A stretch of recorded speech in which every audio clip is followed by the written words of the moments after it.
a vida inteira as famílias se preocuparam com quem você anda, onde você vai, que lugar você vai.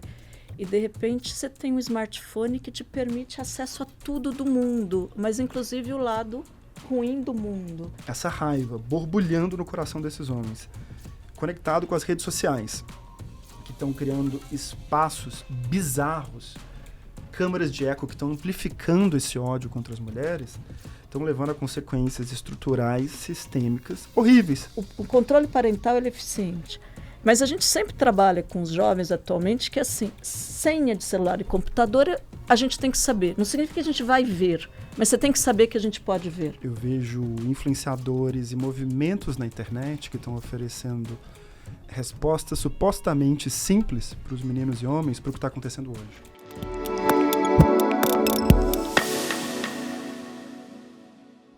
Olá, muito bem-vindos ao podcast 2 Pontos do Estadão, espaço onde toda semana a gente traz um tema relevante para discutir, sempre com 2 convidados que não precisam ter pontos de vista diferentes necessariamente, podem ser complementares. O que a gente quer é colocar o tema em debate para que você tenha o próprio ponto de vista. E o tema de hoje é adolescência. Tem uma pesquisa que chama Meninos, Sonhando os Homens do Futuro. Ela foi realizada no Brasil pelo Instituto Papo de Homem com apoio do Pacto Global da ONU. Já antecipando para vocês alguns dados, olha só, 5 em cada 10 meninos entrevistados, na faixa de 15 a 17 anos, eles disseram não ter certeza se são amados pelos pais.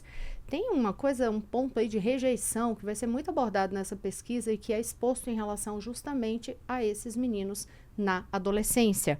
Por exemplo, eles dizem também que 6 em cada 10 meninos dizem que convivem com poucos ou nenhum homem que seja uma referência positiva de masculinidade. Então, onde que eles estão entendendo e adotando esse modelo de masculinidade? Aí a gente entra para uma discussão que vai para as redes sociais. E quando a gente chega nas redes sociais, a gente vai se deparar com vários nomes, inclusive, que talvez algumas pessoas não conheçam, mas que a gente vai abordar aqui, explicar e mostrar como que é o cenário para se chegar nestas expressões. Por exemplo, a machosfera, a cultura incel, os homens sigma. Você já ouviu todos esses termos? A gente vai abordar aqui. Para conversar sobre esse tema com a gente, claro, a participação da nossa repórter e colunista de educação, a Renata Cafardo, uma vez mais conosco. Muito bem-vinda, Renata. Obrigada. Nossos convidados de hoje para fazer uma discussão bem aprofundada sobre esse tema, essa conversa conosco hoje. Quem está aqui no estúdio, Thelma Vinha, ela é doutora em educação e professora da Unicamp. Muito bem-vinda, Thelma. Obrigada, Rosinha. Obrigada, Renata. É um prazer estar aqui com você, apesar do tema difícil. E também conosco Guilherme Valadares, que é diretor de pesquisa no Instituto Papo de Homem. Ele trabalha em projetos de formação e transformação das masculinidades. Ponto que realmente a gente vai abordar muito aqui. Muito bem-vindo. Obrigado pelo convite. Uma alegria estar com você, Rosiane, Renata e Thelma. Vamos pro papo. A adolescência hoje, quando a gente se depara com problemas tão graves, com os adolescentes e os problemas que eles estão enfrentando, partindo para esse universo mais complexo, né? Onde que está o principal fator? É possível apontar culpado? O que a gente tem acompanhado nos últimos anos é algo que nunca aconteceu na nossa sociedade. A gente precisa ter consciência disso. Houve, inclusive, a gente diz, uma mudança civilizatória. Quando você tem a questão atualmente das enormes velocidade de informação muito rápida, redes sociais, smartphone, ou seja, esses jovens têm a vida inteira, as famílias se preocuparam com quem você anda, onde você vai, que lugar você vai, e de repente você tem um smartphone que te permite acesso a tudo do mundo, mas inclusive o lado ruim do mundo, pornografias, né? Você tem determinadas comunidades que são de violência, comunidades mórbidas, você interage com pedófilos, mas, ao mesmo tempo, você tem uma sociedade que se fala do selfie, do espetáculo, em que eu sou valor se eu sou visto, eu sou valor se eu sou curtido. Então, e, ao mesmo tempo, você tem toda uma sociedade que tem valorizado o mérito de qualquer... Você tem que conseguir, você tem que conquistar, você tem que ter sucesso. Uma sociedade que valoriza o individualismo. Então, se você... soma-se a isso 2 anos de pandemia, em que houve uma imersão e, ao mesmo tempo, a gente ainda vive o impacto, E tem mais um fenômeno que contribui para esse cenário, que é um cenário completamente diferente, que nós, enquanto sociedade, nunca lidamos, que é o que é chamado, eles chamam terrorismo estocástico, é quando lideranças, é quando influenciadores, eles estimulam o seu ressentimento, o ódio ao outro. Então, que tem inimigos, que tem conflitos. Então, se você pega esse caldeirão todo, enquanto educadores, enquanto sociedade, nós temos desafios enormes para lidar. E onde a gente discute, em termos de pesquisa, nós não encontramos ninguém que diz que sabe o que fazer. Está todo mundo navegando num mundo mais complexo e tentando entender e tentando atuar. Inclusive as famílias, né, gente? Porque se os pesquisadores não sabem o que fazer, imagina as famílias, eu fico pensando, né? No caso das famílias, eles desconhecem. Então, assim, uma coisa é você ter consciência da complexidade, falar por onde a gente vai, porque sabe cada vez mais as políticas têm que ser coordenadas, o poder das big techs. As famílias não têm noção. Eu estou em linha com o que a Thelma traz. É um contexto muito complexo, e eu acho que em contextos complexos os discursos simples são tentadores. E quando você fala em influenciadores que estão se aproveitando disso, eu vejo influenciadores e movimentos na internet que estão oferecendo respostas supostamente simples para os meninos e homens para o que está acontecendo hoje. Então está completamente diferente o que é esperado hoje de um menino e de um homem. As mulheres estão em outra posição. Isso é ótimo. Agora, o que a gente vê nos meninos quando a gente vai nas escolas? Muita confusão, muita dúvida.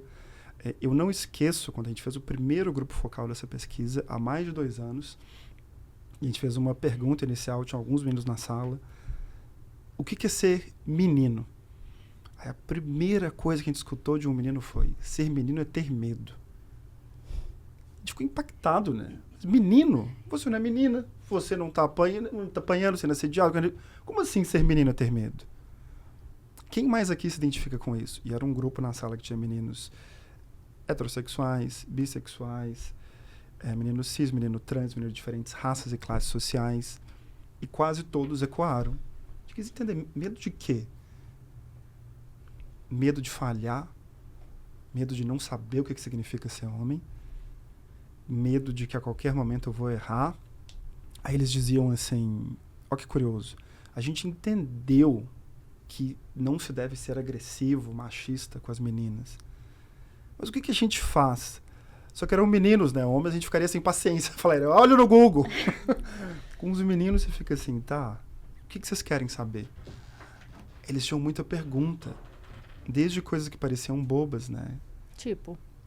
Como paquerar sem assediar? 7 em 10, né? Na sua pesquisa perguntam isso, né? 6 em 10, mais ou menos, tem essa dúvida, né? Eu tenho até o dado exato aqui, Renata. É uma maioria, a gente sabe, né? Que tem essa... Aqui, como paquerar sem assediar? 50% dos meninos disse sim, gostaria de aprender, receber apoio e orientação prática sobre como paquerar sem assediar. Pode parecer bobo, mas o que eles diziam a gente entendeu que não deve assediar, mas eles tinham dúvidas sobre o que é assédio, como fazer. O contexto que vinha da pergunta não era só de relações heteronormativas. Aproveitaria para perguntar para vocês o seguinte: a gente sabe que existe uma grande dificuldade de fazer a escola para adolescente no Brasil, né? A gente foca muito na escola para as crianças pequenas, primeira infância, alfabetização, e depois vai pensar no ensino médio, o Enem, agora a escola, o Fundamental 2, por exemplo, né? A gente sabe que é o 6º ao 9º ano, para quem não está familiarizado com as etapas hoje, é pouco olhado pelas políticas públicas. Então, como melhorar essa escola, né? Como aproximar mais os professores, né? Como se fazer uma escola para os adolescentes, para meninos e meninas, né? O que teria que ter nessa escola para ela estar, de fato, formando os valores desses adolescentes e não deixar só que os valores estejam sendo formados pelas redes sociais, né? O que você pensa um pouco sobre isso, Thelma, sobre os professores, sobre a escola, sobre a forma de interagir com os adolescentes na escola, que é diferente do que é com as crianças, ou mesmo com aqueles que já estão pensando no vestibular, né? Eu acho que são muitos desafios, né? Então, por exemplo, quando você pega uma escola de adolescentes, você está falando de professores que às vezes têm 20 turmas. E aí vem e fala assim, você tem que criar vínculo com o aluno. Eles sequer conseguem saber o nome dos meninos. Então, é muito difícil você mexer numa escola para adolescentes sem mexer nas relações de trabalho. Porque se você cria vínculos, quando você consegue interagir, mas você tem que dar 20 aulas, é muito mais difícil. Além disso, nas pesquisas com os adolescentes, eles colocam algo que não é só na escola, mas na escola principalmente, não nos ouvem. A gente não é levado a sério, não tem um espaço de escuta, né? E uma outra coisa que a gente foi vendo também em pesquisas é que, assim, os adolescentes, quando eles são crianças, os estudantes, quando são crianças, eles contam para os adultos e pedem ajuda. Na adolescência, não mais. Por várias razões, né? Então, quando eu tenho bullying, primeiro porque eles têm muitas vezes vergonha da situação que está acontecendo. E contar é decair, às vezes, ó, como você é banana, né? Olha o que você está fazendo. Outra coisa é que a intervenção dos adultos ferra a vida deles ainda mais, entendeu? Piora a vida deles. Então, eles Porque quando um adulto vai lá e fala, né, mediar de uma maneira autoritária, de qualquer acaba atrapalhando mais. E né? ele sai, o X9 é o que entregou, e piora as relações entre eles. Então, você tem uma série de fatores que acontecem. Além disso, existem as violências naturalizadas, em que ele nem sabe que aquilo que o faz sofrer é violência. Ele acha que é amizade. Por exemplo, o racismo recreativo, a piada, a violência disfarçada. Eles acham que foi só brincadeira, mas doeu. Eles acham, por exemplo, que se você... a gente tinha casos de meninos que eram humilhados pelos colegas, tinham que tomar, inclusive, água do vaso sanitário, mas eles diziam, mas é amigo. E quando você trabalha, isso não é amizade, isso é violência. Tem alguns até que falam, mas então eu não tenho amigo? Porque era como as relações estavam se constituindo naquele espaço. E o adolescente, ele necessita do vínculo, ele necessita de ter... a gente vê, ele só leva... Nos estudos tem mostrado que ele só leva a sério um conselho ou uma dura de alguém que ele admira e respeita. Do contrário, para ele é meio palestrinha, né? Só que para você se admirar e respeitar numa escola, você precisa ter um certo contato, você tem que ter um certo vínculo. Mas tem uma série de ações que é possível fazer, já que muitas vezes institucionalmente você não consegue pela própria estrutura do trabalho. Então, por exemplo, é possível criar nas turmas, a cada 15 dias, as rodas de diálogo, de assembleia, em que eles vão falar sobre a própria convivência, os problemas que eles têm. É possível se criar espaços de mediação de conflito em que eles podem, os conflitos privados, então eu postei alguma coisa na internet, doeu, então eles podem ter um espaço em que eles vão trabalhar isso, mas com mediação, não com alguém, eles mesmos encontrando soluções. E alguns têm propostas, inclusive, que os mais velhos vão mediar os mais novos. Eu tenho uma dúvida, desculpa te interromper Imagina. nesse ponto, porque assim, vocês têm experiências que esse tipo de roda de mediação, vocês têm exemplos que mostrem que deu certo? Por que a pergunta? Porque o que eu mais ouço, inclusive de mães e pais de adolescentes, me orientaram, a psicóloga orientou para perguntar ao meu filho como é que foi o dia dele, puxar conversa. E eu pergunto, ele só diz, normal. Como é que foi na escola? Normal. Como é que foi hoje? Normal. O que é que foi seu dia? Foi normal. Como é que você está hoje? Normal. Então, assim, eu estou expondo isso, que é um relato constante, né? Que a gente tem de amigos que mas são aí pais a gente e entra mães. na família, e aí a né? questão é que quando você põe adolescente, geralmente, no meio de adultos e pergunta para ele, por isso que eu estou perguntando, se tem algum exemplo de local que tenha dado certo, de que forma deu, porque, em geral, eles não querem se expor, e muito menos na frente dos outros adolescentes. Sim. Então, eu encerro isso, vou passar para ele, e acho que depois poderia entrar, porque não é com essas perguntas que você chega nele, sabe? Então, só vou terminar a escola e a gente entra... eu termino alguns exemplos e respondo isso. Outra coisa que tem tido muito êxito no sentido é propiciar o cuidado entre pares. Então, por exemplo, tem as equipes de apoio, as equipes de comunidade, que são adolescentes, que são pessoas confiáveis para eles. Então, quem aqui da classe vocês confiam? Eles elegem lá uns 3, 4. E esses jovens se unem com outros jovens e são formados para identificar aquele que é excluído, para identificar alguém que está sofrendo. Olha, que maravilhoso. E eles formam uma comunidade de apoio. Muitas escolas já têm isso, né? Já tem. É uma ajuda a implementar em escolas. A gente ajuda. Então, quando você está se automutilando, um relacionamento tóxico, você não vai falar para um adulto, mas com um par, sim.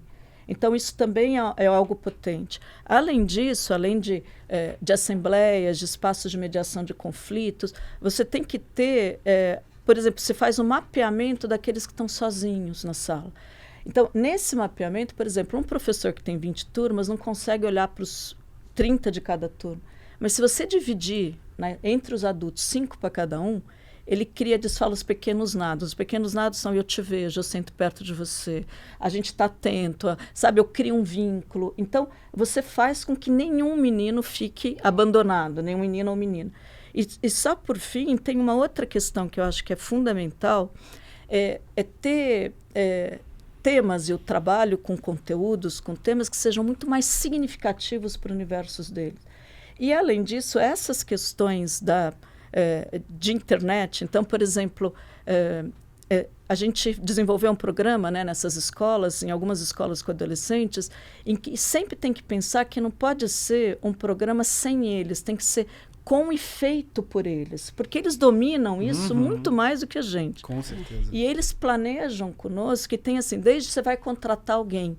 Tá, então vamos fazer uma busca dos comentários da pessoa. Você contrataria essa pessoa? Então eles aprendem os rastros que eles deixam. Eles pegam, por exemplo, você manda vários grupos de WhatsApp e eles vão analisando as interações e falam: se ele tivesse esperado meia hora e não respondido, para trabalhar essa ideia da impulsividade, que eu respondo rápido e quando eu respondo... Eles começam a perceber as microviolências nas mensagens para identificar discursos de ódio. Então, eles começam a trabalhar as comunidades, formas de cooptação. Então, ou seja, esses temas só dá para trabalhar no coletivo, não é família que trabalha. Tem que ser escola, tem que ser um local, um espaço para isso. E só para encerrar, desculpa eu ter me estendido, indo na direção da tua pergunta, a gente tem, enquanto não só nós, mas outros também, Unicamp, o GPEM e outros grupos, eles têm desenvolvido programas nas escolas mudando essas características do ambiente, e a gente percebe uma mudança assim, que realmente faz diferença para os profissionais, porque eles estão o tempo inteiro apagando incêndio, eles estão o tempo inteiro lidando com o problema. Você melhora a qualidade do clima, mas você melhora os espaços de escuta. Você, por exemplo, tem aquelas as ações restaurativas, né, as práticas restaurativas, em que tem momentos de escuta a partir de temas que eles gostam. Então, já que você não consegue muito vínculo com os adolescentes pela estrutura do trabalho, é como se você criasse estruturas e espaços em que você vai ser ouvido, em que você vai lidar com conflito, vai lidar com conflito privado, você vai ter os pares que te amparam. Então, você vai construindo isso. O que nós estamos com desafio é porque se usava um grande número de pesquisadores para trabalhar com 10 escolas, o que é muito pouco. Então, nosso desafio que a gente tem trabalhado agora é como desenvolver esse mesmo processo em grande escala, justamente porque o país é enorme, né? Vou aproveitar e passar para o Guilherme, que a gente entrou na questão, né, da escola, já para falar do projeto, porque eu acho que entra bem nesse contexto, inclusive no projeto que vocês fizeram agora da excursão, uma expedição com os meninos, entra bem nesse ambiente, escola, imagino, E vocês né? vão às escolas também conversar com Com meninos, certeza, né? estava semana passada. Eu estava discutindo, Thelma, parece até que a gente combinou. Você levanta a bola, agora como é que a gente faz isso para dar escala? O programa Meninos do Futuro tem esse sonho. E de onde vem o programa? Da primeira frase que você disse na sua resposta, da escuta. A gente falou: a gente precisa escutar. Então a gente escutou uma amostra nacional de meninas adolescentes, 13 a 18, meninos adolescentes, pais e mães de meninos nessa faixa, homens e mulheres adultas e educadores e educadoras.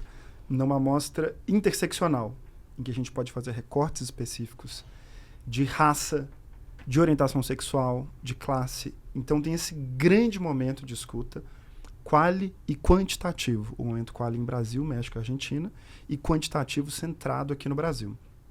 Os dados, inclusive, a gente vai tornar todos públicos. Vou mandar tudo por e-mail para você, Thelma. Ai, que coisa mais boa, né? Se bobear, a gente trabalha juntos. Não, a gente melhor marca ainda. cafés e vamos trabalhar juntos. Então, vem daí, desse processo de escuta.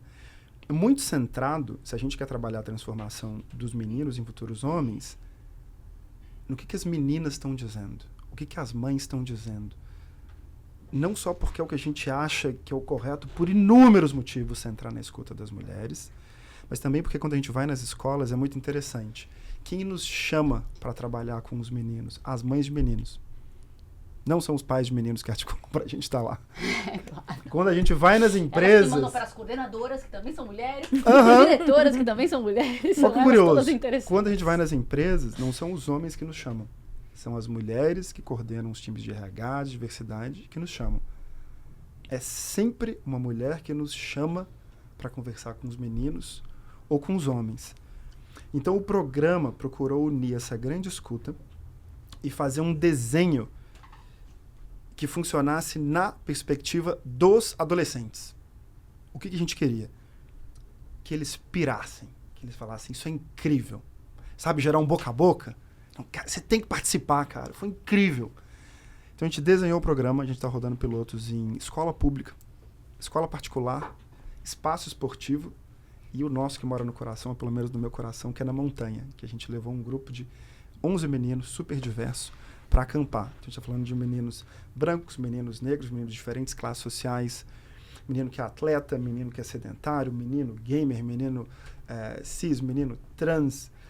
A faixa etária? 13 a 19 na expedição. Então, múltiplos marcadores sociais, inclusive de regionalidade, religiosidade. E o que a gente vê? Lá a gente procurou criar um container, um espaço seguro na expedição, para eles poderem interagir entre si sem palestrinha. Palestrinha não tem saco. Não prospera. Eles não escutam. Então, agora, quando a gente está indo nas escolas, eu pego veteranos da expedição e levo.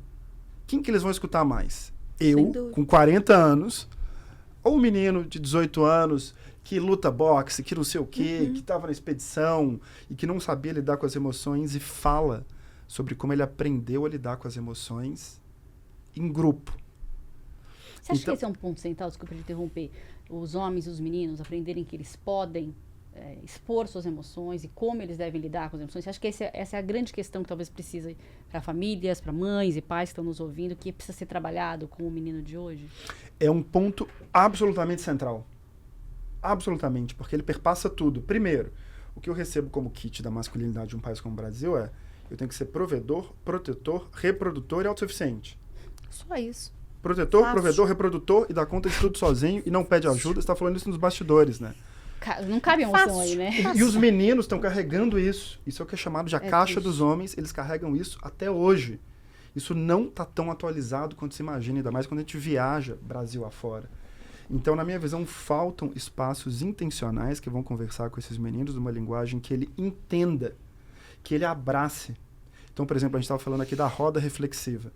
Dentro do programa Meninos do Futuro, a gente costuma seguir uma sequência. A gente inicia com a atividade esportiva, em seguida a gente faz uma atividade de respiração ou de meditação e depois a gente vai para a roda. Aí quando a gente vai para a roda, tá cheio de insumo. Quando a gente testava começando direto com a roda, cai no que você falou.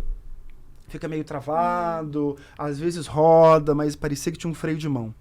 Quando a gente coloca antes uma atividade esportiva, que pode ser futebol, que pode ser basquete, que pode ser arte marcial, mas num contexto também ligado às emoções, que, por exemplo, às vezes eu vou instruir assim, ou algum facilitador da nossa equipe.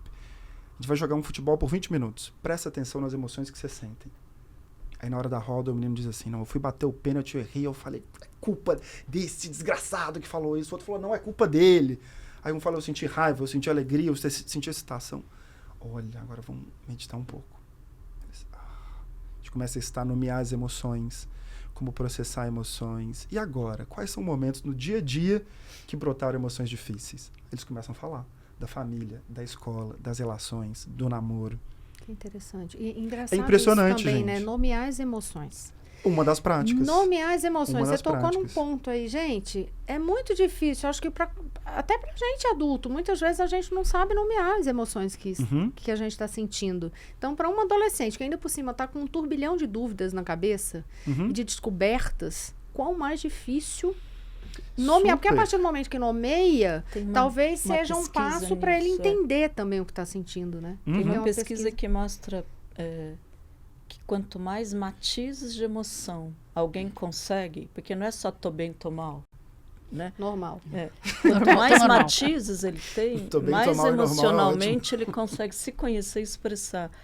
Mas desde pequenininho, a criança, quando é pequena, né, 2, 3, 4 anos, nas intervenções, quando se orienta como trabalhar a questão da educação, né, ligada aos sentimentos, depois a regulação emocional, porque eles não nascem, eles demoram vários anos para conseguir a regulação emocional, menino e menina. Mas a menina é trabalhada desde pequeno, o homem é contido, então é diferente. Mas se diz que, por exemplo, quando uma criança vem chorando e você vai traduzindo, eu estou vendo que você está brava porque ele te empurrou do balão. Nossa, você está com tanta raiva que você está dizendo que odeia teu irmão. E sempre trabalha com eles que sentimento é permitido sempre, é o ato que é limitado.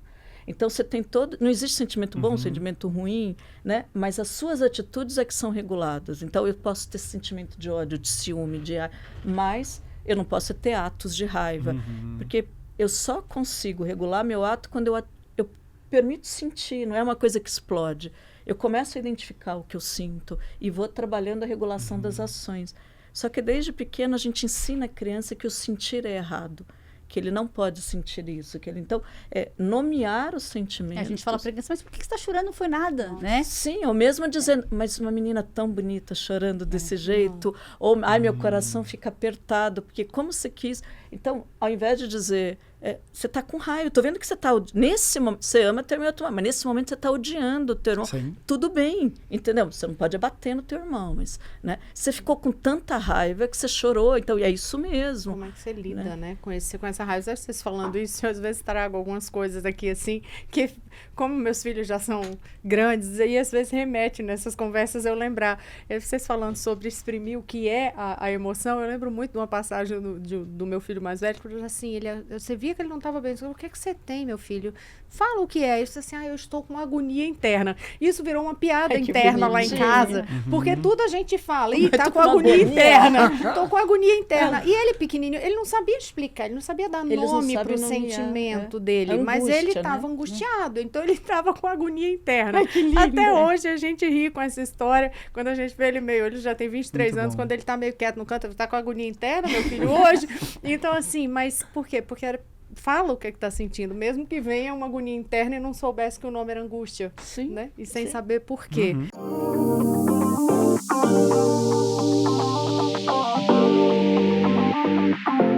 Eu acho que de escola a gente meio que aborda, mas antes acho que a gente até que deu uma boa abordagem aqui, mas eu não queria deixar de passar, acho que é necessário, sobre esses símbolos de internet e os termos. Né? E aí eu queria ouvi-los, e Renata, porque, por exemplo, a gente ouve em algumas palestrinhas a coisa de assim, não, mas você tem que olhar mais a rede social, ver como é que o menino... Gente, eles têm perfis que a gente não tem como saber que eles têm, né? Vão vir aí os Dixes e deles. Mas se a gente pegar o por celular aí deles, vai. a gente olha lá. Então, isso se eles mantiverem ali sem senha no celular...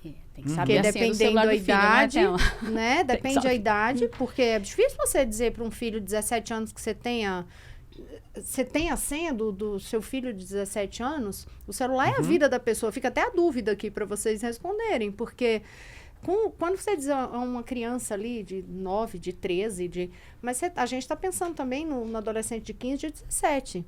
E aí, se a gente for remeter a quando a gente era adolescente, que a gente tinha um diário, gente, a vida da pessoa, a intimidade da pessoa, o desabafo da pessoa, tudo tá no celular hoje. Não é mais o diário. Eu tinha diário de cadeadinho, que eu ia ali escrever, né, na minha adolescência, o que era que eu estava sentindo naquele dia. Então, não deixa de ser uma invasão de privacidade.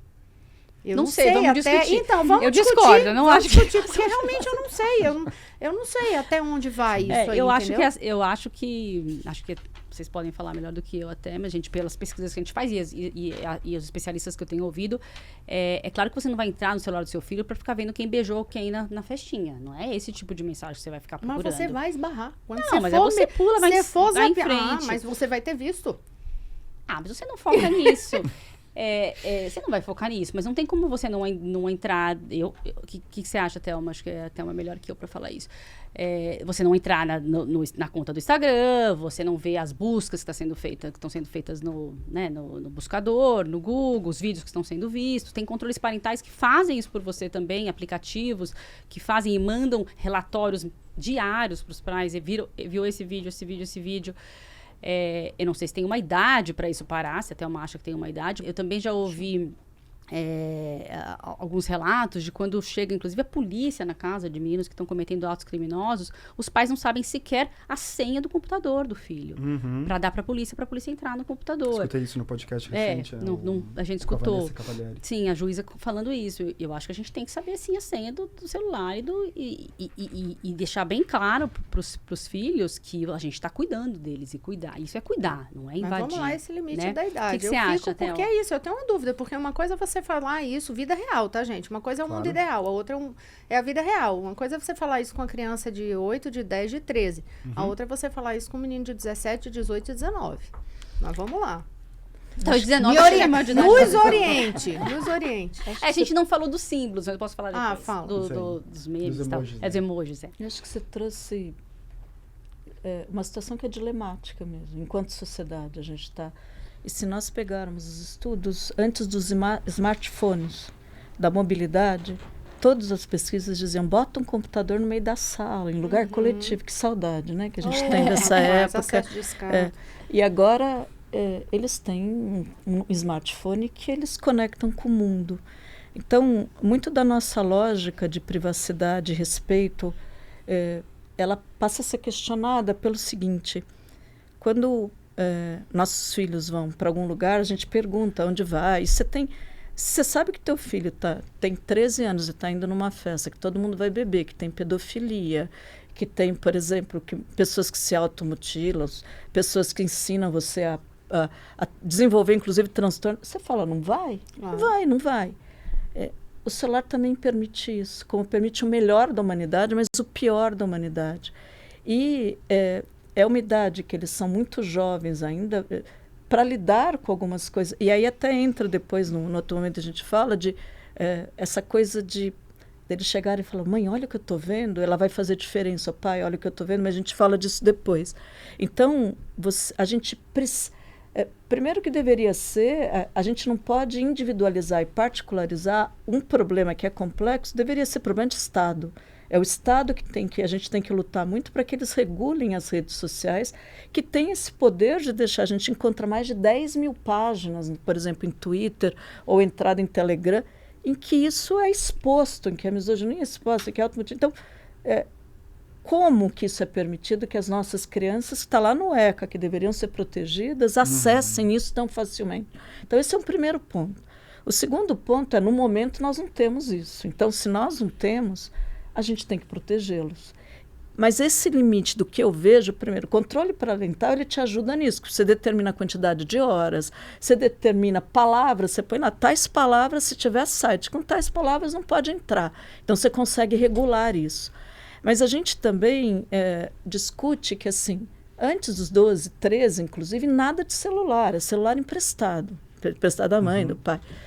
Redes sociais, a orientação seria 16, nós estamos falando do Brasil, de vida real.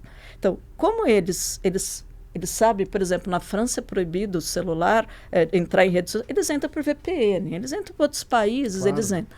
Então, o controle parental é eficiente. Mas a gente sempre trabalha com os jovens atualmente que, assim, senha de celular e computador, a gente tem que saber. Não significa que a gente vai ver, mas você tem que saber que a gente pode ver.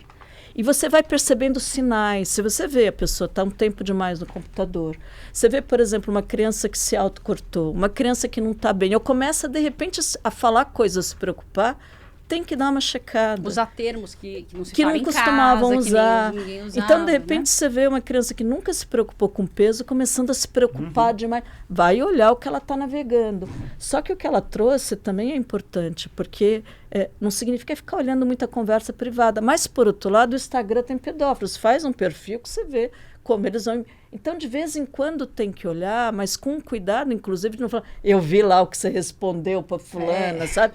Isso tem que tomar muito cuidado.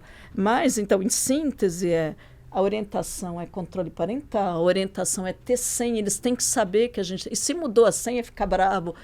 Do mesmo jeito, então, porque não é um espaço seguro, tá certo? Mas muito cuidado, porque eu só me torno um adulto se eu tiver áreas secretas na minha vida. Eu só me torno um adulto se eu puder conversar sobre coisas, mas ele tem que saber que, ao mesmo tempo, você está cuidando e deixar claro que a ideia não é que eu vou te vigiar como grande irmão, mas eu vou cuidar para isso. Eu só queria trazer um parênteses para a gente discutir depois, que, assim, a gente está falando disso com família de um nível socioeconômico geralmente médio, alto e alto. Nós temos mais de 11 milhões de famílias, por exemplo, que são monoparentais. Nós temos famílias que trabalham de manhã, tarde e noite. Chega, tem outro... Então, essas questões de você chegar para um adolescente de 15 anos e falar, deixa eu ver teu celular, para elas é uma loucura, mesmo para essa família, porque o que eles querem é conseguir trabalhar. Meu filho está seguro no joguinho. querer que o governo fez a cartilha, né, do controle parental, ensinando, super legal. Mas não chega nesse público, não chega. Elas não sabem o que é, mesmo, eu estou falando elas, mas é porque a gente lida muito com mães de escola pública, chefe de família, né?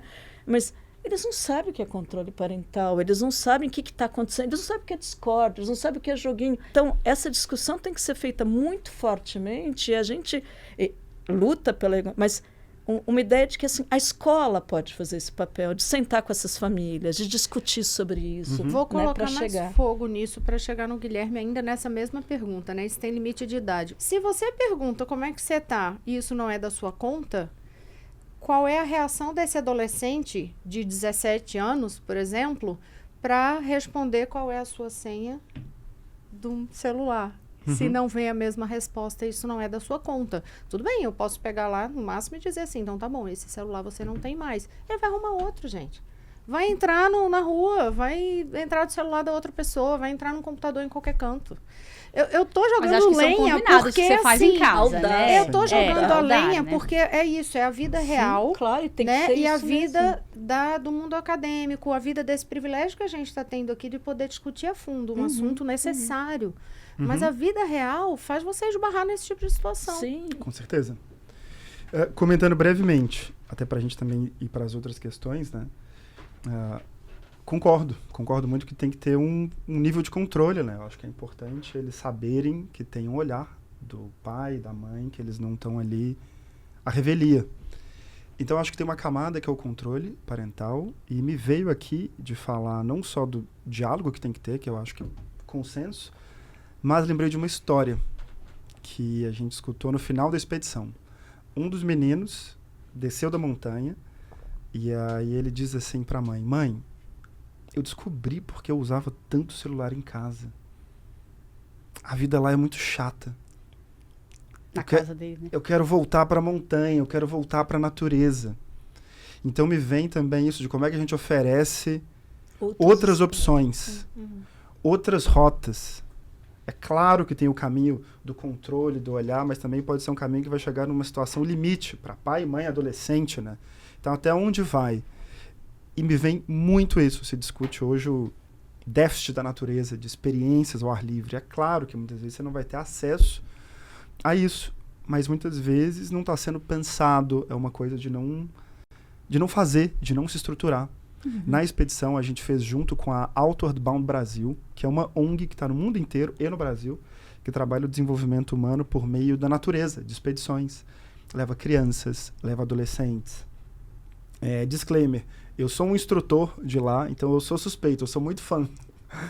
Mas eu acho que esse é um dos caminhos possíveis, sabe? Que é uma equação muito importante. E se eu penso na minha adolescência, eu usando computadores, etc., eu sabia burlar isso tudo, eu sabia apagar meu histórico, e hoje se fizer uma busca no Google, você vai... como burlar o controle parental. Você vai encontrar. Vida real, é isso. Mas eu acho que isso tudo vai coexistir, vai ter um nível de controle mesmo, que vai estar lá, vão ter adolescentes que vão burlar mesmo. Tem uma frase que você falou, Thelma, que me marca muito, né? Quando você diz que se tornar adulto também é ter áreas secretas. Então o adolescente vai desafiar, vai desrespeitar, vai ter área secreta, e o pai e a mãe vão olhar, vão controlar, vão estar lá também. Vão tentar também. Vão tentar também. Então tá cada um fazendo o seu papel em alguma medida.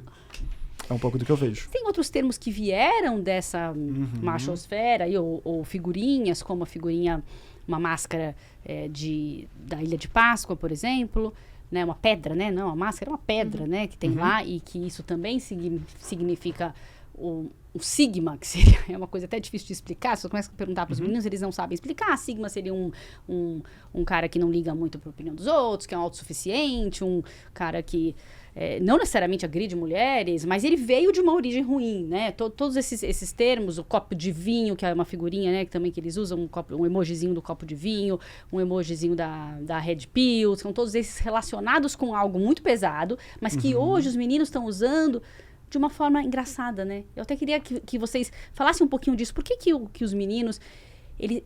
pode não conhecer o histórico, às vezes, mas a gente vê meninos de 9 anos usando coisas que tiveram uma origem muito pesada de forma engraçada. Porque o engraçado parece que justifica tudo. Ah, mas é só zoeira, eles dizem, né? E como isso evolui, de certa forma, depois para algo muito mais grave. Sobre essa imagenzinha, para deixar claro, é a imagem daqueles moais da Moais, Ilha de isso. Páscoa, Esse né? é Que um. são aquelas cabeças de pedra, Tipo uma assim, bem cabeça. quadradas, que seria exatamente aquele rosto mais quadrado, mais masculino, e que terminou virando... Mas para dizer também para os pais que estão ouvindo que não é que se o viu o filho usando, usou. o menino já está totalmente radicalizado, não é um extremista, não é isso. E pode porque até acontecer de usar também sem saber. Não, é o que mais Aham. acontece. Que eu tô querendo dizer, eles acham que é engraçado. É uma modinha usar essas coisas de uma forma, né, de humor. E por que esse humor conquista tantos meninos, né? Porque é por aí que eles vão formando os valores. Isso que eu queria entender um pouco de vocês. E se isso leva para um lugar ruim depois. Eu acho que pode levar se não houver outro tipo de conversa. Eu acho que os adolescentes vão testar limites, desrespeitar, querer transformar tudo em zoeira. Mas eu não vejo isso só nos meninos, eu vejo isso em homens adultos. Se eu estou pensando aqui em meninos e homens, eu vejo uma infantilização, uma ausência, uma escassez de espaços onde vão acontecer outras conversas para processar o que está por trás disso. Se eu estou falando de macho sigma, essa expressão seria uma suposta evolução do macho alfa. O macho alfa é o gurilão, ele quer provar que é o dominante. O sigma, supostamente, não precisa provar que é o dominante, ele só é. Então ele é melhor do que o alfa. Ele é ecstatic, ele é forte, ele seduz, ele tem Leão o da po- montanha. ele né? tem o poder Como é que é? financeiro. Não, lobo solitário. Ele é. Tem essas figuras, então ele tem o poder financeiro, ele tem o capital social da sedução, e ele é dominante, e ele não precisa dizer que é. Então essa suposta evolução. Mas essa suposta evolução segue tendo uma visão super machista, patriarcal, objetificadora em relação às mulheres. Então isso não é bom. Aí eu lembro uma coisa que eu escutei de um dos meninos em um programa que a gente fez. Um dos programas educativos, né? Ele fala, entre ter um grupo ruim e não ter grupo, eu prefiro ter um grupo ruim. Eu sei que o meu grupo é machista, eu sei que o meu grupo é isso e aquilo, mas é onde eu tenho meus amigos. Então, entre É ter pertencer, um grupo né? ruim e não ter grupo, eu prefiro ter um grupo ruim. E aí me veio uma coisa que você falou nos bastidores, Rosiane, que é sobre meninos e meninas. Meninos adolescentes hoje eu acho que estão com uma escassez de referências. De filme, de livro. De homens jovens mais velhos que podem orientar, de homens adultos mais velhos, de homens que são os mais velhos mesmos, anciões, avós, que podem ser uma referência. Tem uma escassez generalizada. Tudo perpassado pela zoeira, pelo machismo, pela objetificação, pelo racismo recreativo, homofobia recreativa, transfobia recreativa, como se ser masculino fosse igual a ser agressivo, atacar, mostrar que eu sou violento e que a violência não me fere. Isso é um péssimo jeito de me formar como homem. Péssimo jeito. E a zoeira é, inclusive, uma forma de você ignorar o sentimento, né? Se você leva pra zoeira, você não é obrigado a pensar, a trazer os nomes, que sentimento é esse que eu estou tendo e de que forma eu estou lidando com esse sentimento. Leva pra zoeira e acabou. A gente estudou por mais de 10 anos, estudo mais longitudinal, quais são as causas, estratégias de resolução de conflito de crianças, desde os 3 anos até os 15. Uau. E é uma coisa muito interessante o papel da provocação. A provocação, ela passa, depois de um tempo, ela começa a crescer por volta dos 7, 8 anos, e com 15, 16, ele é o maior motivo de conflito entre as crianças e os adolescentes, não entre as crianças. E ela é um misto de agressão e humor. Ela tem um papel importante no desenvolvimento. É uma coisa do ser humano, no desenvolvimento. A provocação. A provocação. Mas E provocar quem? Não, Os adultos. ela pode ser pró-social ou antissocial. A pró-social, ela é sempre um misto de agressão e humor. Se é só humor, não é provocação. E a agressão, então, por exemplo, você fala assim, você cortou o cabelo? Ah, cortei. Você percebeu? Foi no Pombos. Por quê? Fizeram uma cagada na sua cabeça. Aí todo mundo ri. É uma forma de você levantar o status, etc. Então, assim, a pró-social é quando eu te provoco, você me provoca. Às vezes ela é muito intersexual. Ela é muito, sabe? Então, é uma maneira de relacionar. É uma maneira de se relacionar. E eles usam. Então, a menina, ele vai lá e puxa uma piranha do cabelo da menina, a menina corre atrás. Aí eles ficam bravos, mas os dois estão rindo nessa história. Então, aí é pró-social. Mas tem a antissocial, em que um eleva o status e o outro dói, mas ele não pode reagir, porque se ele reage, era brincadeira, entendeu? Ele perde status. Então, ele não, eles até perceberam no estudo que quando, em vários estudos, não é só um, né, quando a gente acompanhou como é que se lida com a provocação, por isso que a gente usa a provocação como trabalho de tomada de consciência deles, os mecanismos que eles estão usando. Mas um dado que é interessante é que a melhor forma, quanto mais o outro se irrita, mais ele cresce em termos de status para os colegas. E eles aprendem formas de se relacionar, então a zoeira, a zoação, ela passa a ser forma predominante de relacionamento entre eles, não é e formas de cooptação para outros lugares. Então, por exemplo, as violências travestidas de humor, elas são altamente atrativas para esses meninos. Então, por exemplo, aquele meme misógino, aquele meme racista, aquele meme gordofóbico, eles caem na risada porque eles sabem que assim, que é politicamente incorreto, racionalmente, mas eles não veem aquilo como violência. E aí, quando eles são levados, às vezes, né, em Telegram, em WhatsApp, em grupos de Discord, etc., lá aí entra uma outra parte que você traz, que muitas vezes você começa pelo humor, né, leva para os grupos, e nesses grupos eles têm uma coisa de que assim, aí quando eu falo mal da menina, que eu gosto da menina, e eu senti rejeição pela própria inabilidade deles que estão começando nessa vida, tal, e as meninas, então, só que lá, quando, por exemplo, eu falo, mulher é uma piranha, essa menina é tábua, lembra que ele falava? Lá os outros funcionam como câmera de eco. Então eles dizem, é isso mesmo, aposto que se fosse o mais velho, ela não teria dado... E o ressentimento começa com humor, mas o ressentimento é potencializado. Mas é um espaço de escuta, que seja o eco, porque é diferente se fosse conosco, mas é um espaço de escuta. O espaço de escuta, tanto que quando você colocou, quando a gente estuda processo de desradicalização, a desradicalização só se dá pela escuta. Ela dá por eu primeiro me conectar com você e te ouvir, para depois eu conseguir mudar. O espaço de cooptação é assim também. Então, tem a escuta, o ressentimento. Então, eu me sinto pertencente a esse espaço porque a gente sofre as mesmas coisas, a gente odeia as mesmas coisas, mas é o meu grupo. Só que isso gera compromisso.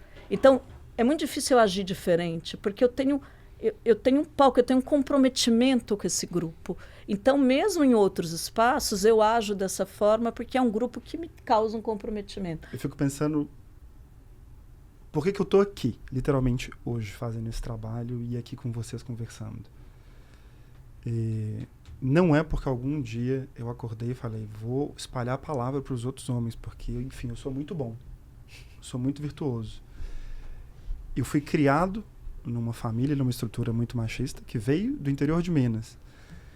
Então, durante muito tempo, primeiro eu sofri com isso, porque eu era sensível, eu era introspectivo, eu não era grande, eu era cheio de espinha, eu era torto, eu era rejeitado pelas meninas e pelos meninos por diferentes razões, então eu não estava no grupo.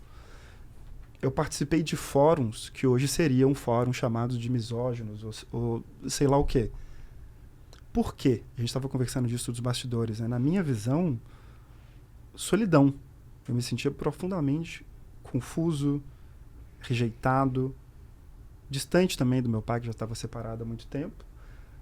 Na minha família, muitas mulheres, então eu também, sem ter referência, me vi entrando ali. E quando eu cresço, eu vou me tornando um adolescente mais velho, um adulto mais velho, eu acho que eu fui entrando num espaço que passei a tentar reproduzir os comportamentos que me dariam capital social como homem. O que isso significa? Ser machista, ser agressivo. Eu me vi sendo muito agressivo no ambiente de trabalho, machista com amigos. Eu já fui agressivo em relações amorosas com mulheres com quem eu me relacionei, verbalmente, emocionalmente, fisicamente. Por que eu estou dizendo aqui no contexto disso, dessa discussão?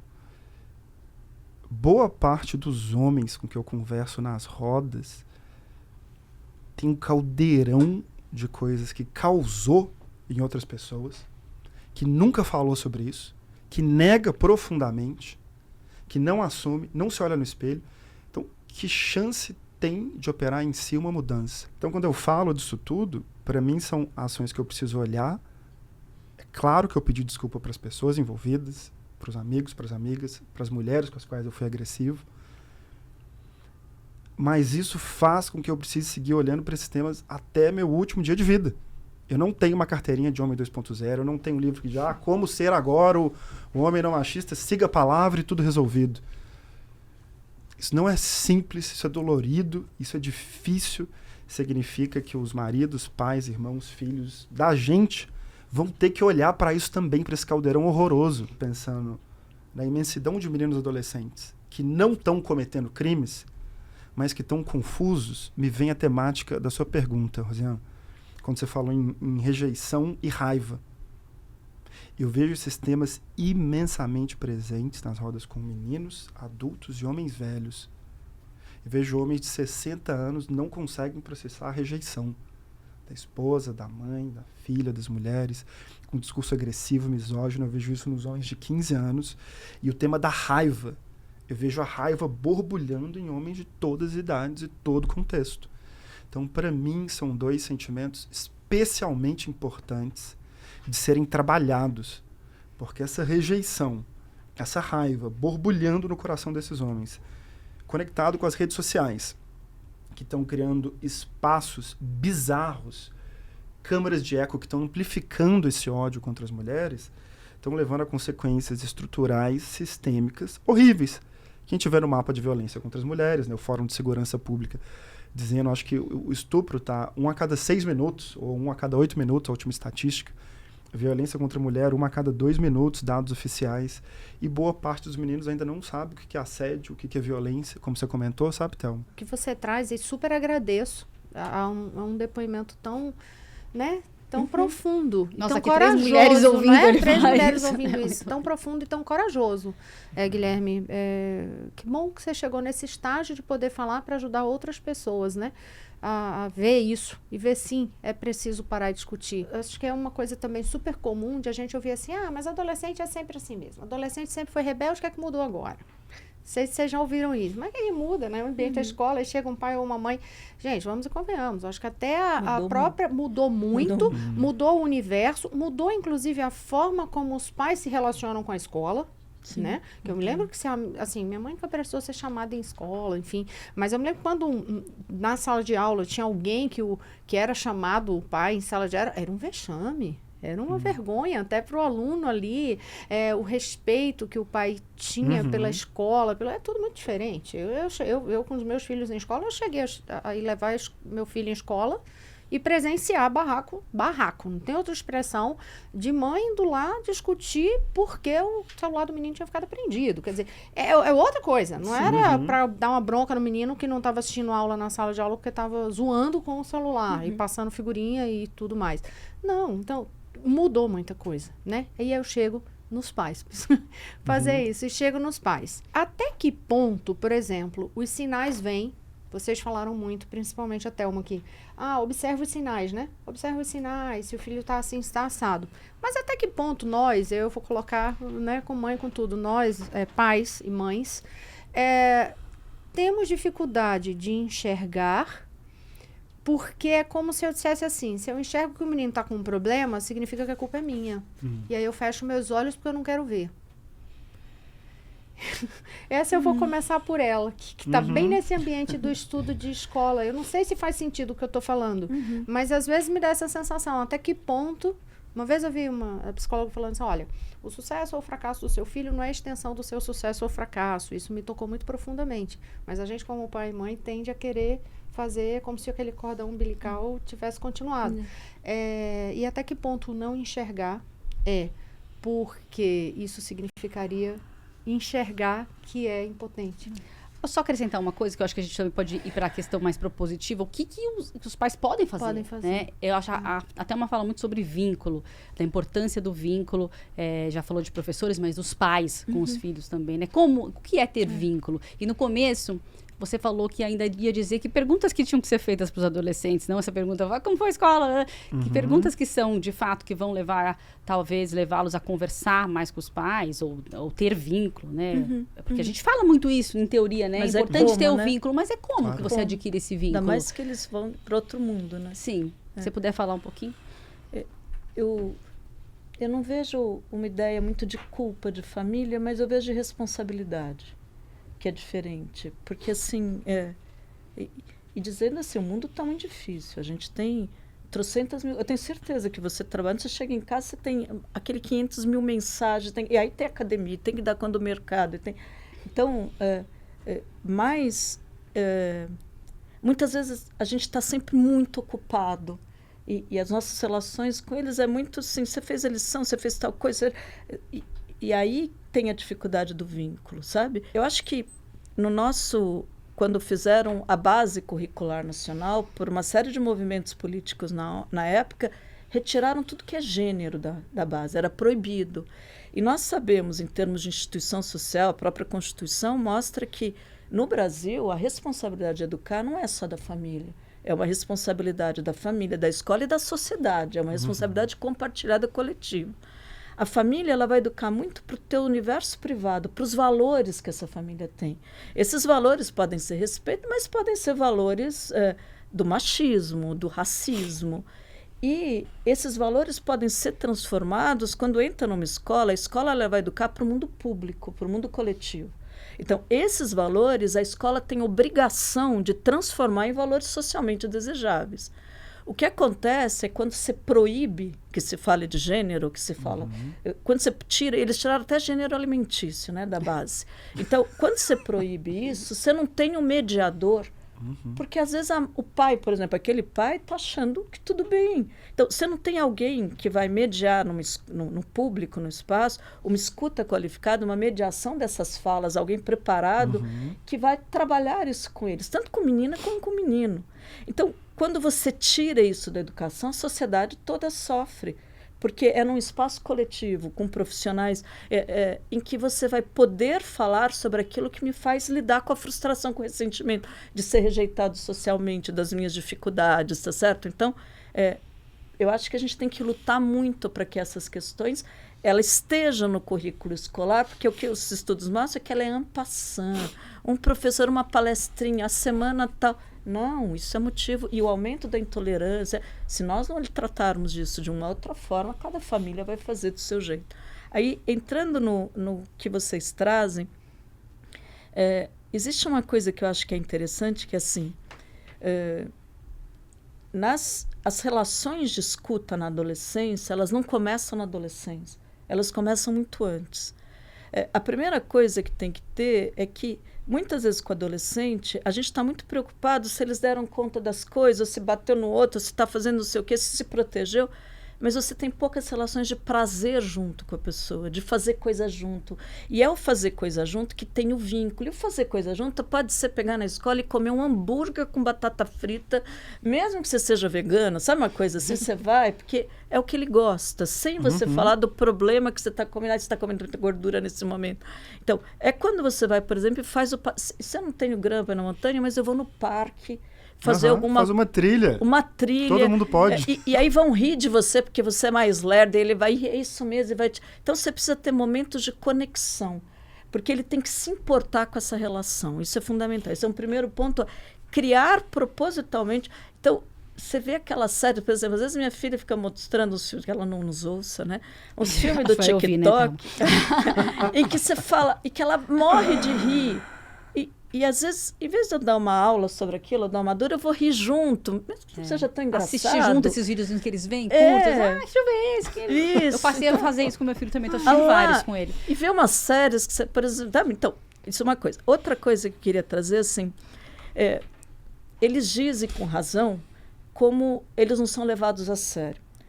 Certa vez, minha filha veio para mim e falou assim, mãe, você sabia que o Elvis morreu? Não, o Elvis não morreu, ele está vivo?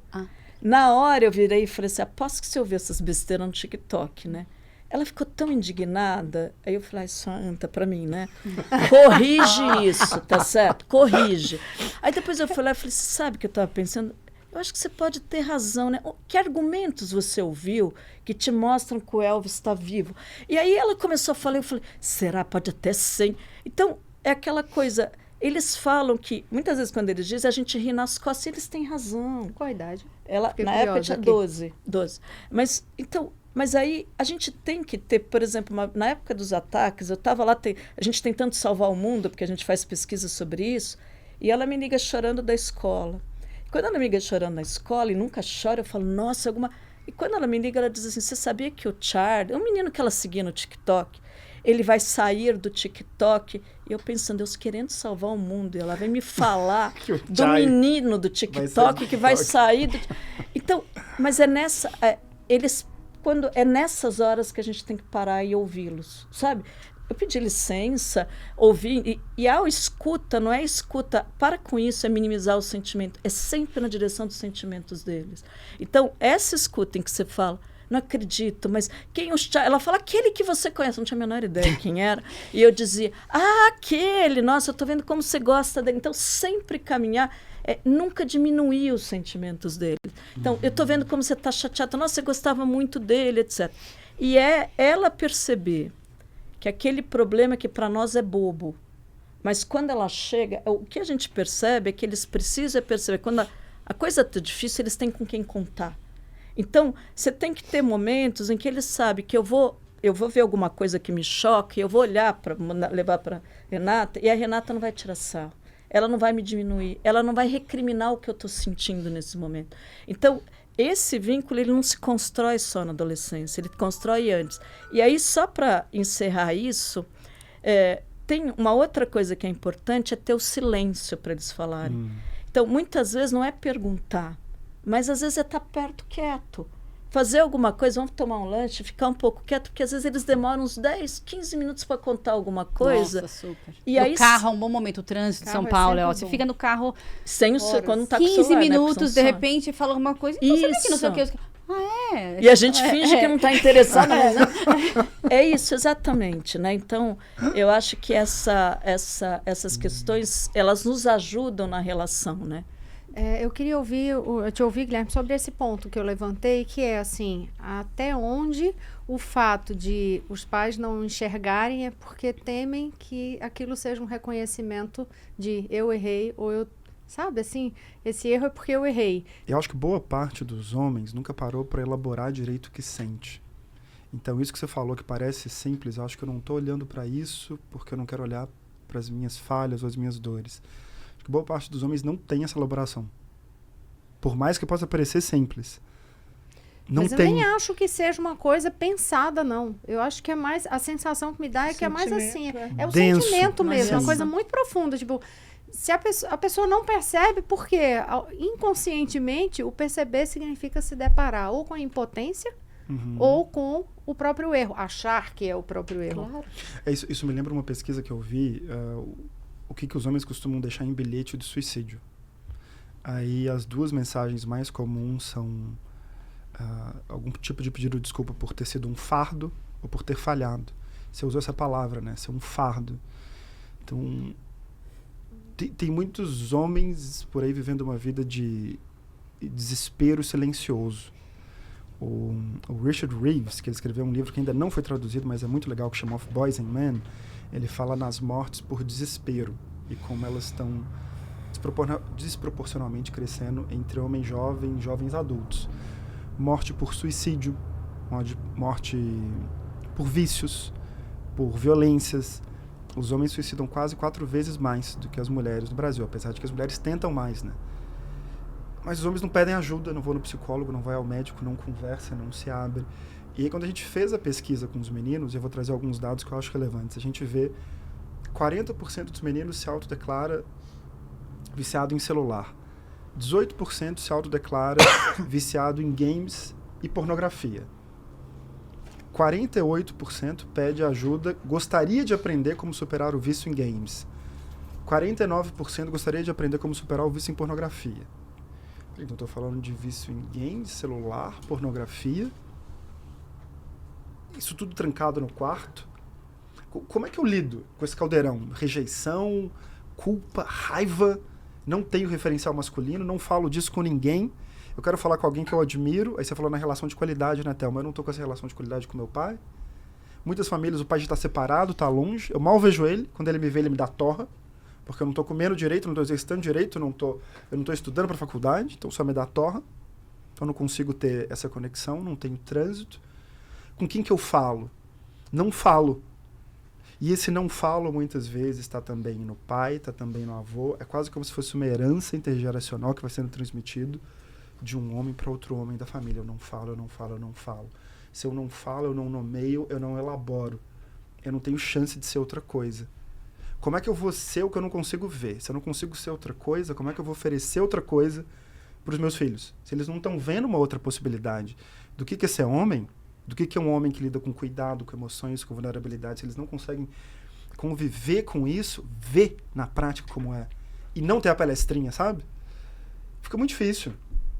Fica muito, muito, muito difícil. E aí talvez... você identificou na pesquisa que 14% já veem os influenciadores como referência positiva, né? Porque daí, se você não tem uma referência positiva ali no mundo físico, você acaba buscando... É o Andrew Tate da vida, são N outros influenciadores no Brasil.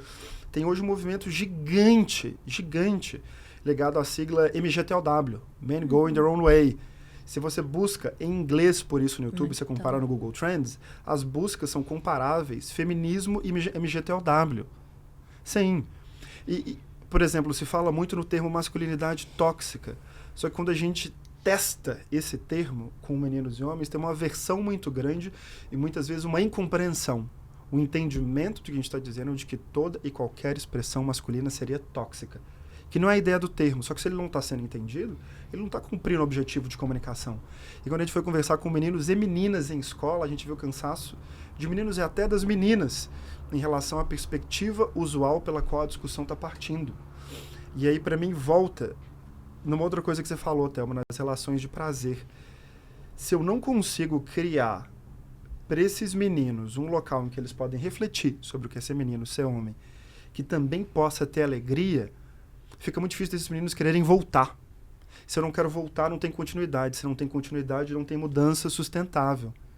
Então, por isso que eu acho que é tão importante combinar as iniciativas de mudança, não só com a reflexão, mas com jogos, corpo, físico, natureza, dança, ser uma coisa que gera uma alegria. E esses meninos falam assim, eu quero voltar. Aquilo é legal demais, aquele programa é legal demais, aquela iniciativa é legal demais, eu quero estar lá.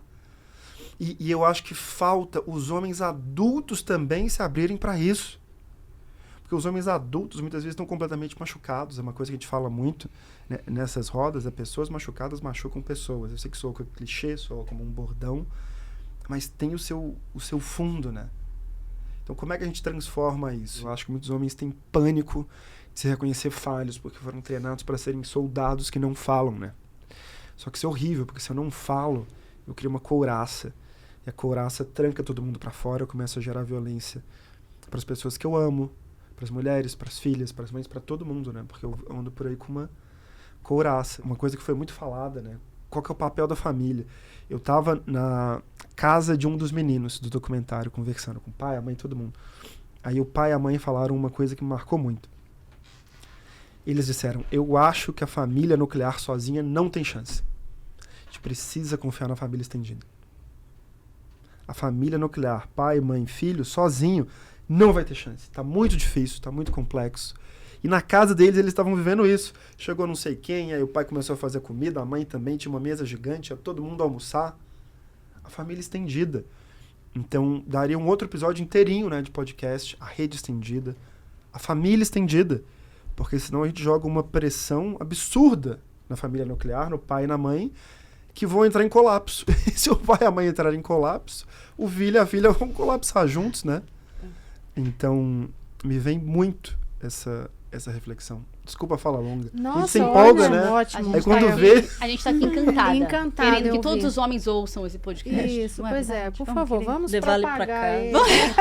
Vamos pra casa juntos. Já A deixou gente faz um ouvir, cafezinho, um vamos pão de tudo. queijo. É, pronto, vamos lá. Aliás, você toca num ponto aí, e a produção e a edição tão que me dizem aqui, Rosiane, você já estourou 20 minutos, Rosiane, você já estourou...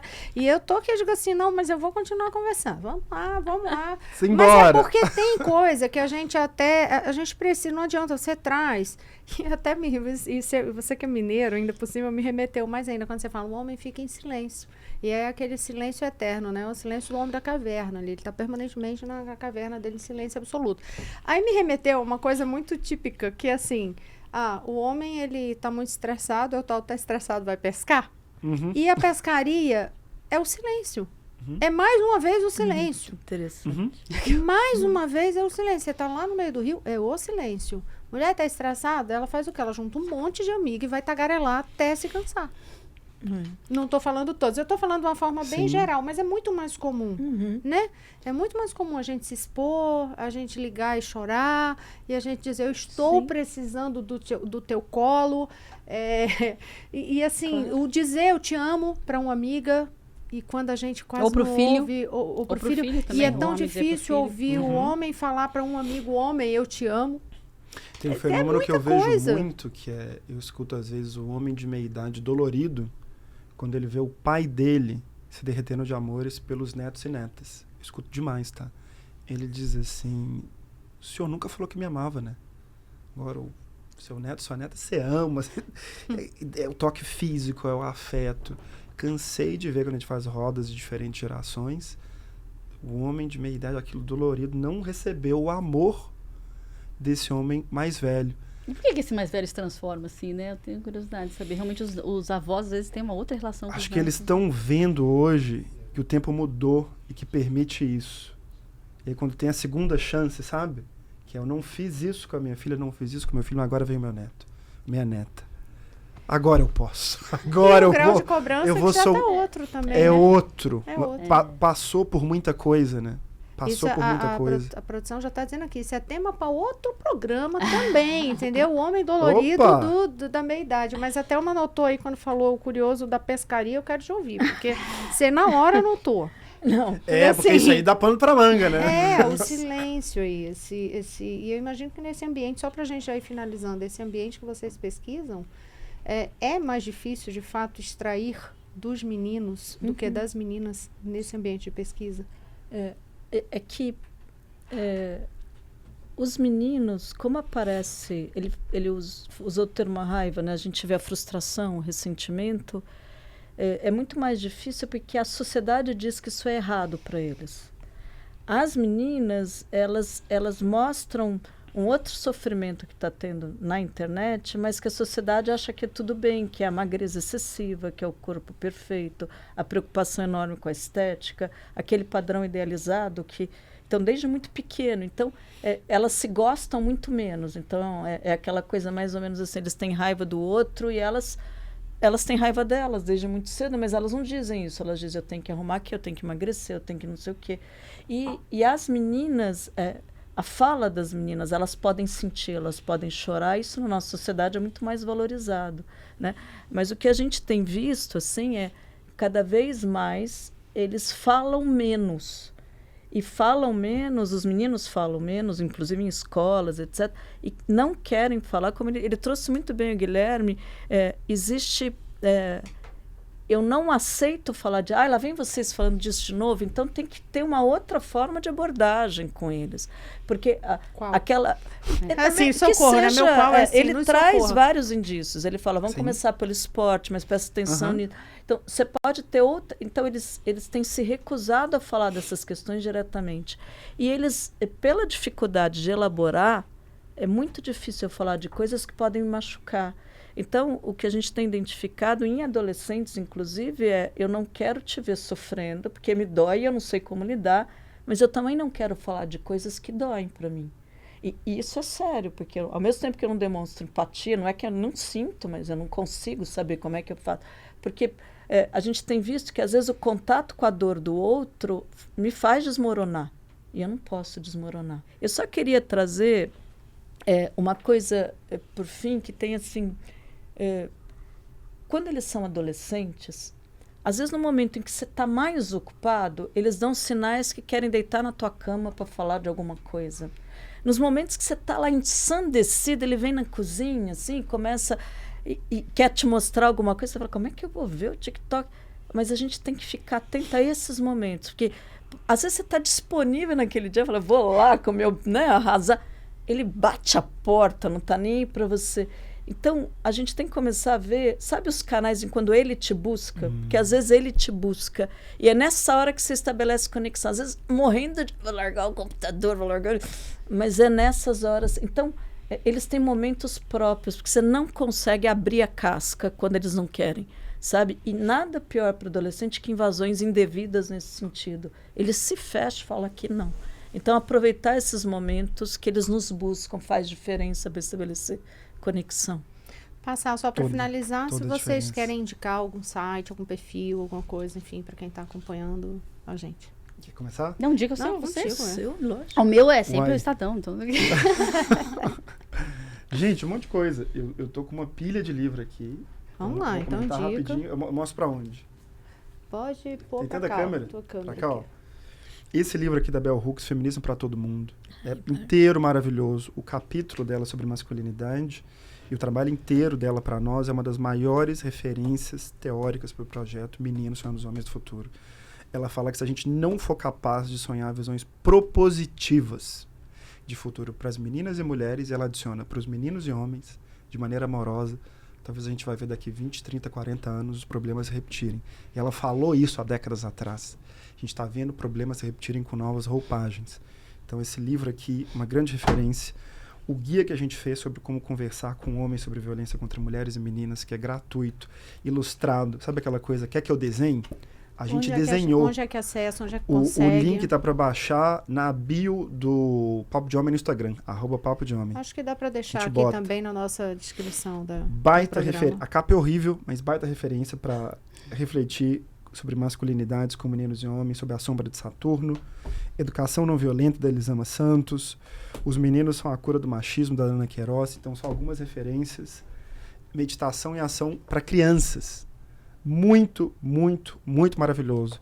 Coisa que eu escutei demais quando a gente estava desenvolvendo o programa. Os meninos, as meninas não vão parar para meditar. Isso você não vai conseguir. Mentira. Eles fazem piada no começo, a provocação. Eles te testam muito. Depois eles ficam vidrados. Me alcança a almofadinha, por gentileza? Essa almofada de meditação a gente deu na expedição, né? Bússola, mapa, e eles ficam encantados com essas coisas, né? São equipamentos e jogos, e eles eram ensinados a meditar. E aí eles começavam fazendo piada, zoando, e depois quando eles iam aprendendo e vendo os benefícios, eles queriam fazer em casa, queriam espalhar isso. Então tem esse processo assim de aprendizagem. Então parte da minha recomendação é essa ação, esse comprometimento com a mudança. E eu acho que é não só para os meninos. Se você é uma pessoa adulta, em especial se você é um homem adulto que está assistindo, se você não se comprometer de maneira real com o seu processo pessoal, você vai soar fake. Se você soar fake ou palestrinha, volta no que você falou, Thelma, não tem chance. Vou ficar só dando lição de moral para o meu filho, tem que ser isso, aquilo, aquilo outro. Tanto que na expedição a gente trabalhou muito com o poder das histórias. Tinham meninos e tinha adultos, a gente contando as nossas histórias em primeira pessoa. Como é que foi quando eu errava, quando Isso eu gera paquerava, conexão. quando eu briguei, quando eu saí na porrada, quando eu apanhei, quando eu falhei. Não só a minha história do bonitinho, mas quando eu contava, sabe? Os meninos ficam vidrados. A gente tinha diversidade racial no grupo, aí tinha um homem mais velho, ele contava como ele lidou com o racismo. Aí tinha o jovem, um dos jovens homens negros, porque eram vários, né, dos meninos ali no grupo, eles ficavam olhando. A gente ia trocando as histórias, ninguém dando lição de moral. Vivendo isso em conjunto na natureza. Então, onde a gente vai encontrar muito sobre isso? Na Outward Bound Brasil. Tem muitas expedições possíveis. Eu recomendo demais os programas, ir para a natureza e se colocar em conexão com seu filho, com a sua filha, né? Não ficar só no espaço do eu preciso mostrar qual é o correto. Tá junto, tá junto. Parte do que a gente viveu na montanha foi um ritual de passagem. E eu noto que muitos dos meninos estão completamente carentes desse ritual de passagem.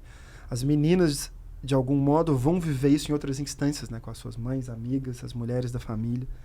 E nos meninos tem uma escassez de rituais saudáveis. Então, você pediu uma indicação, eu dei 15 mil. Que ótimo. Te agradeço. Agradeço, Renata, agradeço, Thelma, agradeço, Rosiane. E hoje, para mim, foi um episódio muito emotivo. Eu agradeço também a todo mundo que passou pela minha vida, as mulheres em especial, que quando eu errei brutalmente. Acho que elas foram muito duras. E eu precisei escutar coisas muito duras repetidamente, porque eu custo aprender, sou teimoso. Acho que se eu estou aqui e se a rede imensa que fez o projeto, que são vários homens e mulheres, estão aqui, passa muito por quem mais está sofrendo, né? Nesse ponto. Então, o que a gente faz vem dessa escuta. E o que eu pessoalmente faço vem dessa escuta. Então, deixo um grande agradecimento. E foi uma honra estar aqui com vocês hoje. sem palavras. Guilherme, muito, muito obrigada. E quer deixar também alguma indicação? Não dá para algum falar site, depois dele, porque a gente fica tudo comovido, emocionado, não é uma sacanagem? Mas tem algum site, um perfil? O nosso grupo de pesquisa, o GPEM, Grupo de Estudos e Pesquisas em Educação Moral, ele tem redes sociais também, Facebook, Instagram, tem também no LinkedIn, e lá a gente coloca sugestões de materiais, e os materiais que a gente produz também são públicos, são abertos, né? Então, principalmente para escolas, mas seguir. Eu queria dizer também que foi uma delícia a conversa, acho que ficaria horas, e tem tantas coisas que a gente quer colocar. E foi um prazer enorme conhecer pessoalmente, né, Guilherme? Porque a gente conhece você do Instagram, do trabalho que faz. Foi todo meu. E cada vez mais que necessário, né? E agora que ele está aqui conosco, todo mundo está, né? Eu quero levar para casa, Foi muito bom. E foi uma aula mesmo, e uma aula com emoção. O que você traz das histórias, a gente vê, inclusive, com os jovens, assim, eles falam assim, sou só eu que tenho que contar minhas coisas, né? Você pergunta da aula, você nunca me conta nada. E a gente viu que quando se conta, você não vai contar intimidade, mas quando você fala, meu dia não foi bom, eu estou chateada por isso, mostrar vulnerabilidades, nossa, para eles, conecta, às vezes eles ficam olhando assim, né? E às vezes até chega e fala, eu fiz esse café para você. Então, assim, mostrar vulnerabilidades por meio de histórias, por meio de relatos, não é o tempo inteiro, mas ele também gera conexão. Então, lindo você trazer isso e fechar desse jeito, porque é uma sabedoria muito grande essa questão. Deixa eu compartilhar com vocês dores que eu tive, né? Isso ficou muito lindo. Eu acho que se eu toco os meninos, acho que eles precisam ver os homens agindo de outra maneira. O Hugo Monteiro, no livro A Geração Quarta, ele fala assim, é importante que os meninos vejam os pais tratando bem as mães. Onde tem um pai tratando mal uma mãe, tem uma família disfuncional. Isso é muito tocante, né? Então, a gente tem que dizer coisas óbvias, que não deveriam ser óbvias para os meninos, né? Sobre como tratar as mulheres. Trate com respeito. Não faça isso. Não seja violento. Não assedie. Tem coisas que precisam ser ditas, acho que repetidamente, assim. E eu confio que a mudança é possível. Então, para mim, a aula eu que recebi. Sua, da Rosinha e da Renata. Eu é que agradeço. Eu também acredito mesmo que a mudança é possível. E é isso, né? É cada um de nós fazendo um pouquinho, trazendo esses relatos. Muito obrigada. Conversa riquíssima. Renata, uma vez mais, muito obrigada. A gente já sai daqui com outros temas em pauta.